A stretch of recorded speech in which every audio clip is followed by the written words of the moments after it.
The gavel was still in Cheryl's hand when I slid the court order across the table and said calm.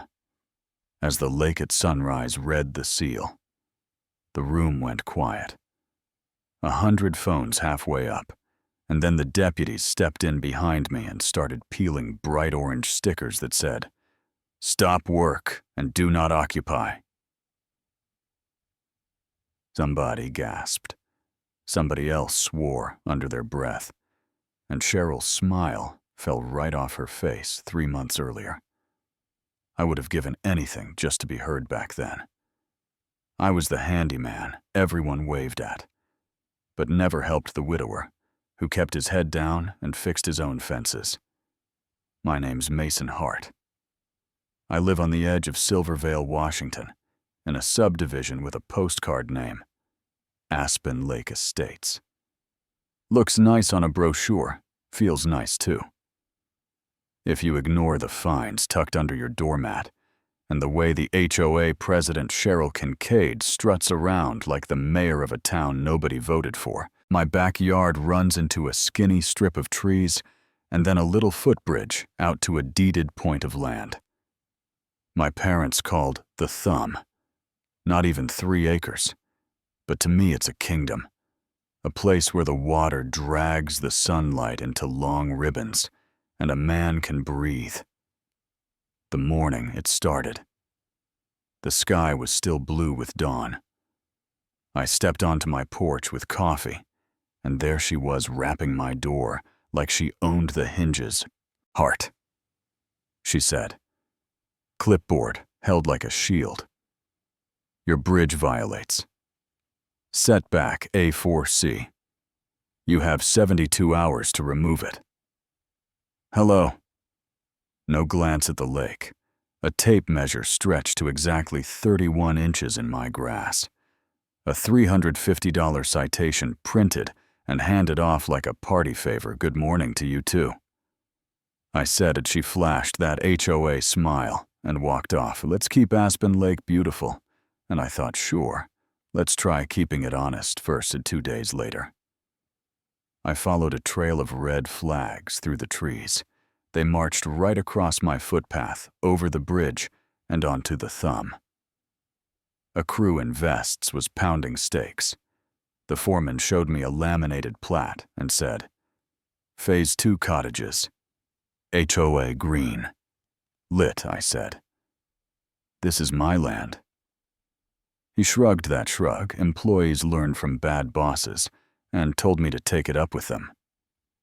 So I did. I went to Cheryl's little office in her garage, where the printer never sleeps, and the binders wear labels like trophies. She clicked her mouse, pulled up a map, and smiled, like I was already a problem to be managed, according to our updated plat. "That tract is Common Area B."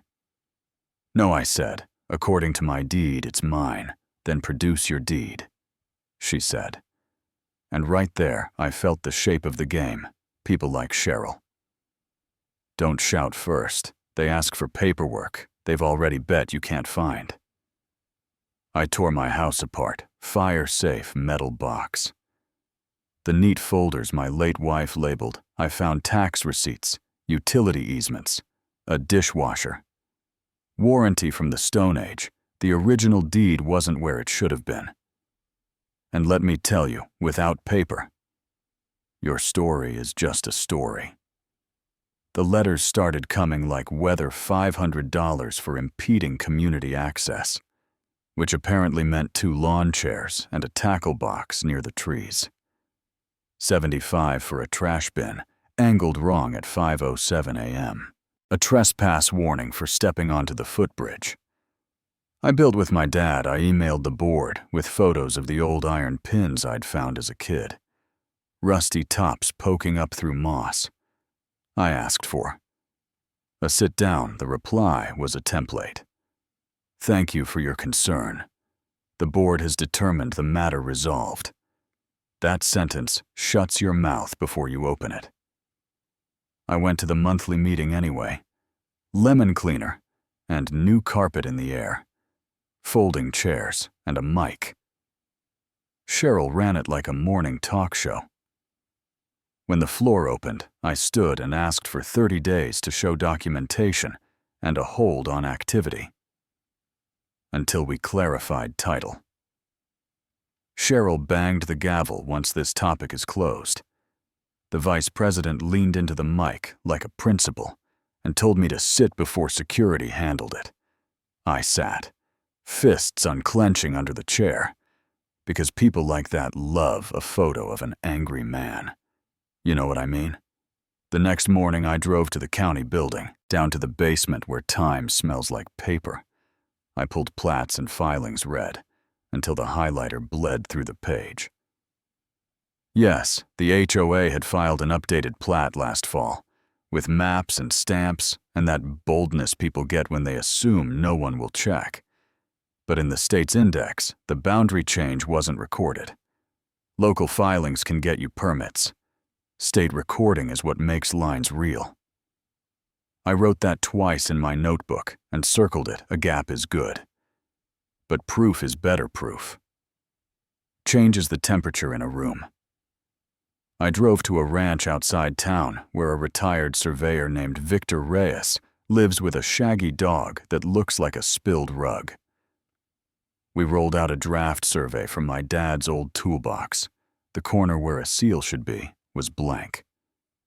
Victor traced the line with his finger, tapped a tiny mark, and said, 3/4 rebar, 5 feet into hard pan. I set 2 pins on your point. In 81 paper moves iron. Doesn't. He pulled a green ledger from a shelf and copied out coordinates in pencil. Neat as algebra. Get a modern survey stand on it, then stop asking permission. That's what he told me, so I hired Sierra North, surveying a small outfit run by a Marine vet named Theo Park. I didn't say HOA, I said boundary retrace, original meets and bounds. GPS quality. He set tripods in my yard, like silver soldiers. The receiver beeped like a steady heart. He found one old pin, then another. Then gave me that quiet nod. Professionals save for when the ground matches the map in their head. 2 weeks later, a courier handed me a thick envelope with a raised seal that felt heavy.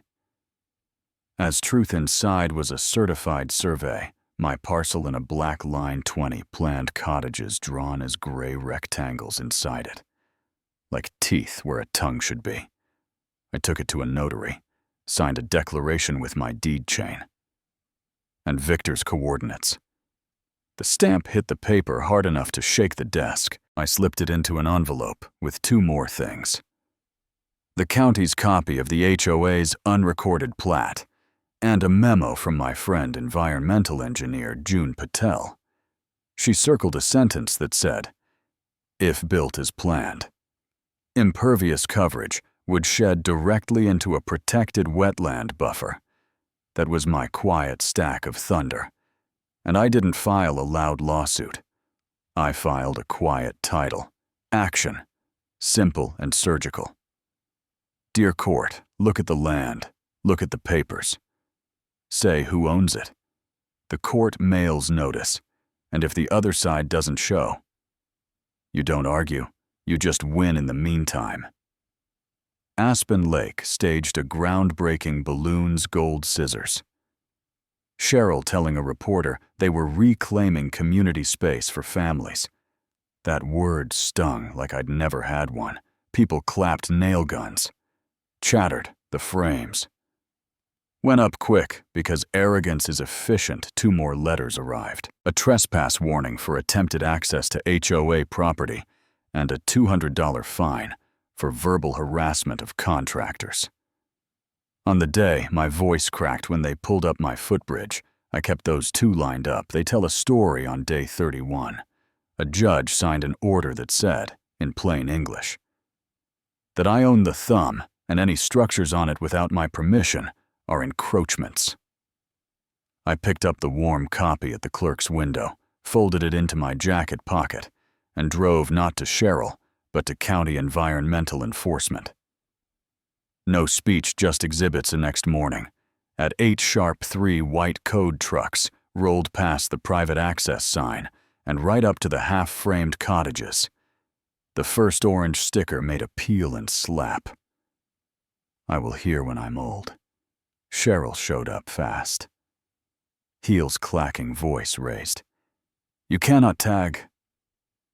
Those that is common area. The senior officer tapped the court seal with his pen. Not anymore, ma'am. That night, the clubhouse packed tight for an emergency meeting. Phones up. Like stars.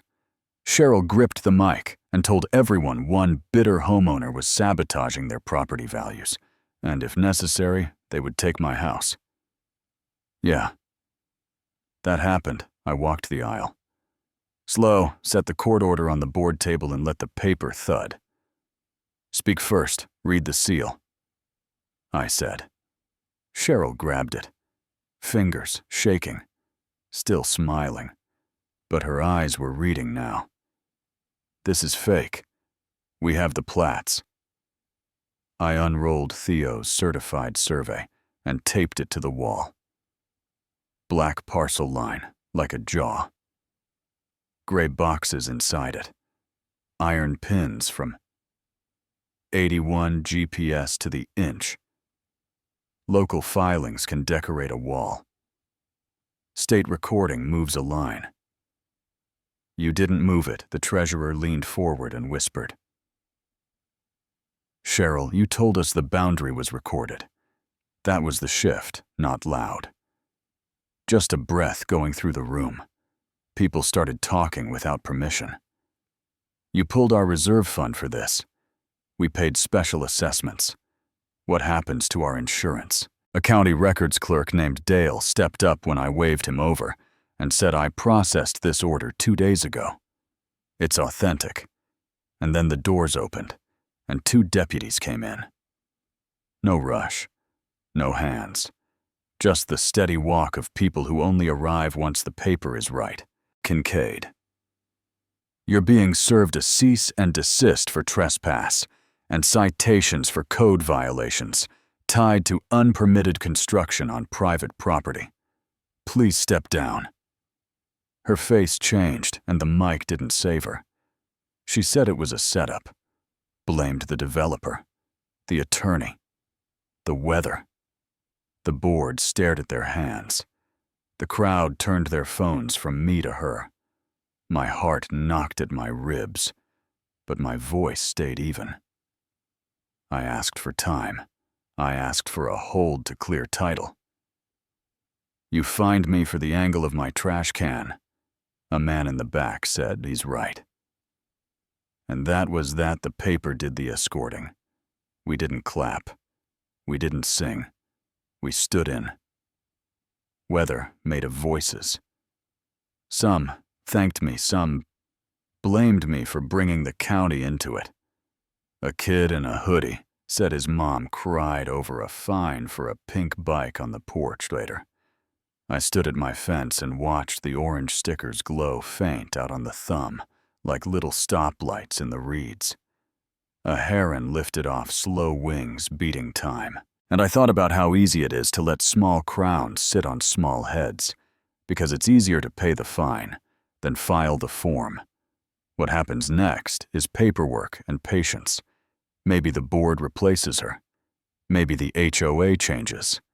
Maybe the cottages get dismantled or permitted the right way after a settlement and a very long meeting with lawyers. Maybe the developer runs. Here's what won't happen. They won't stand on my land because someone drew a new line and forgot to move it. In the only place that counts, the survey and the state record. What I keep isn't the paper. It's the nights. I almost gave up the day in the records room. When I thought maybe I am the stubborn guy, ruining weekends, the moment I realized I didn't need to fight a machine. I just needed to feed it. The right documents. Bullies don't always back down. When you shout, sometimes they back down. When a deputy points at a seal, so tell me this. And be honest, was I right to bring in the county? When the board wouldn't listen, or should neighborhoods handle their mess in-house, even when the house is the problem. Drop your take in the comments, tell me where you're watching from. What lines you've seen crossed hit. Like if you think rules should protect neighbors, not crown them, and subscribe. If you want more stories that go past the binder and straight to the seal.